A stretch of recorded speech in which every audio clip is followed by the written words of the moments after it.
번째 경기 부산 KCC 대 원주 DB 분석 시작해보겠습니다. KCC는 지난 목요일 원정 경기에서 난적가스공사를 잡았다.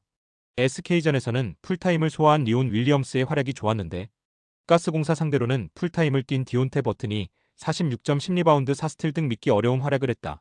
최준용이 얕은 난조 속에 6점에 그쳤지만 리바운드 11개를 잡아냈고 허웅이 3점슛 4개 포함 22점으로 최근의 부진을 털어냈다. DB는 지난 목요일 모비스 원정을 패했다. 1쿼터 득점이 잘 나오며 리드를 잡았는데 2쿼터 상대의 질주를 저지하지 못했고 경기 막판 클러치 마무리가 아쉬웠다.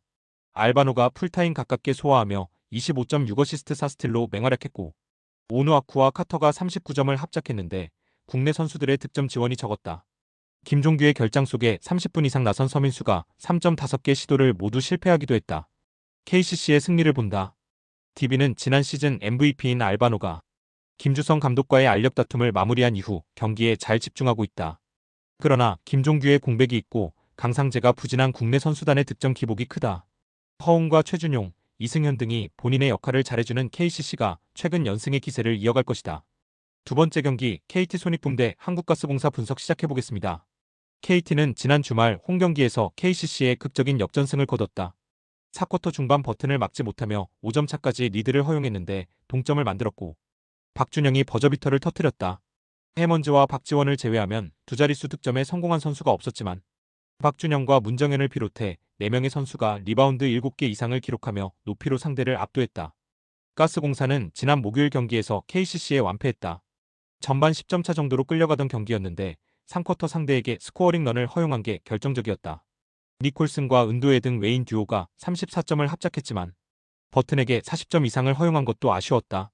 그래도 김낙현이 부진에서 벗어났기에 언제든 반등을 기대할 만하다. 가스공사의 승리를 본다. KT는 주중동아시아 슈퍼리그에서 해볼 만한 상대에게 30점 차 이상의 대패를 당했다.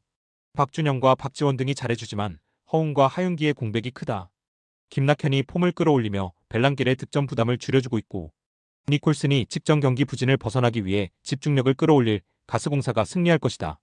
세 번째 경기 서울 SK 대 울산 모비스 분석 시작해보겠습니다. SK는 화요일 KCC에 패하며 연승이 끝났다. 오원희가 풀타임을 소화하며 33.19리바운드로 맹활약했지만 김선영과 안영준의 야투가 터지지 않았고 최준용에게 40점 이상을 허용했다. 그래도 여전히 리그 1위를 지키는 강팀이다.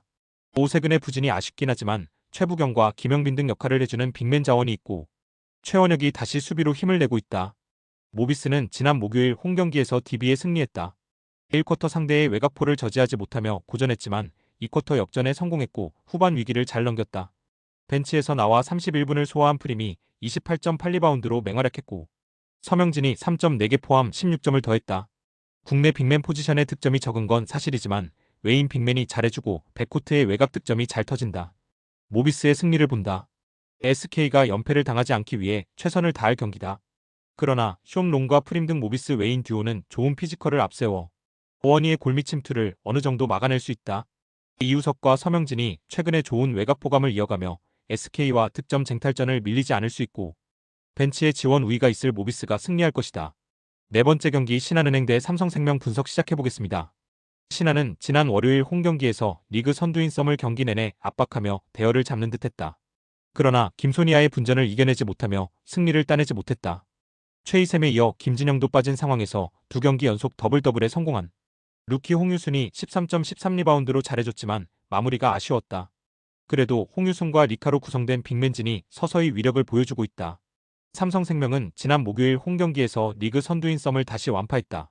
전반 이미 10점 차 이상의 리드를 잡았고 후반에도 큰 위기에 빠지지 않았다. 키아나 스미스가 적재적소에 득점을 뽑아내며 15점을 기록했고 이에란이 14.6리바운드로 뒤를 지원했다. 아시아 쿼터의 지원이 가장 적은 팀이지만 워낙 국내 선수 전력이 좋기에 큰 문제가 되지 않고 있다. 삼성생명의 승리를 본다. 신한은 최희생과 김진영 등 포워드진의 부상 이탈에도 이두나와 홍유순 등 어린 선수들이 힘을 내고 있다. 그러나 이해랑과 강유림이 포워드 수비를 잘해주고 배혜웅과 키아나 스미스가 득점을 책임지는 삼성생명의 화력을 막기 어렵다. 삼성이 다시 연승을 시작할 것이다. 다섯 번째 경기 KB손해보험 대 현대캐피탈 분석 시작해보겠습니다. KB는 지난 화요일 경기에서 OK에 역전승했다.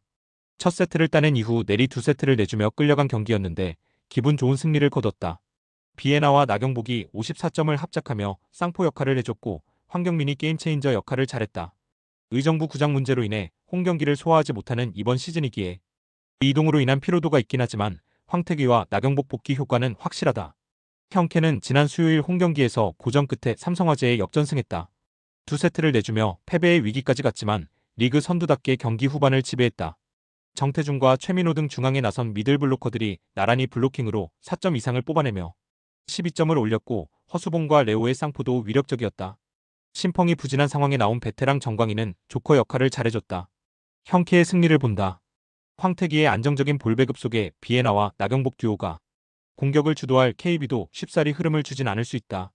그러나 위력적인 사이드 공격수들과 달리 KB는 중앙에서 확실하게 득점해줄 선수가 부족하다. 정태준과 최민호가 중앙을 지키며 상대 공격 시도를 어느 정도 저지할 수 있고 허수봉과 레오가 쌍포 대결에서 밀리지 않을 형캐가 승리할 것이다. 여섯 번째 경기 페퍼저축은행 대 GS칼텍스 분석 시작해보겠습니다. 페퍼는 지난 화요일 원정 경기에서 리그 선두인 흥국생명에 완패했다.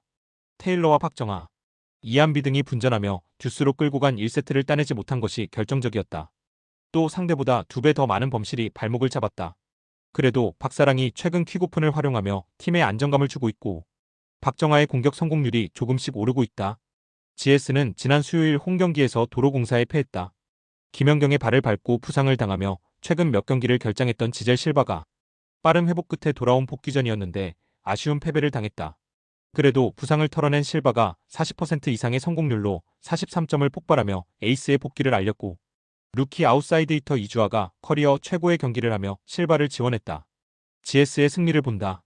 와일러를 대체할 아커 선수를 구하진 못했지만 이주아가 기대 이상을 해주는 데다 유서연도 부상 우려를 털고 풀핏의 경기력을 보이는 GS다. 테일러가 기복을 보이는 것과 달리 실바가 엄청난 파워를 앞세워 홈팀의 수비를 공략할 수 있고 유서영과 한수진이 안정적인 수비를 가동할 GS가 승리할 것이다. 스포츠 당첨에 제일 중요한 건 조합입니다. 각 팀 분석을 잘한다고 하여도 조합을 못할 경우 큰 배당을 가져가지 못하는 거 다들 아실 겁니다.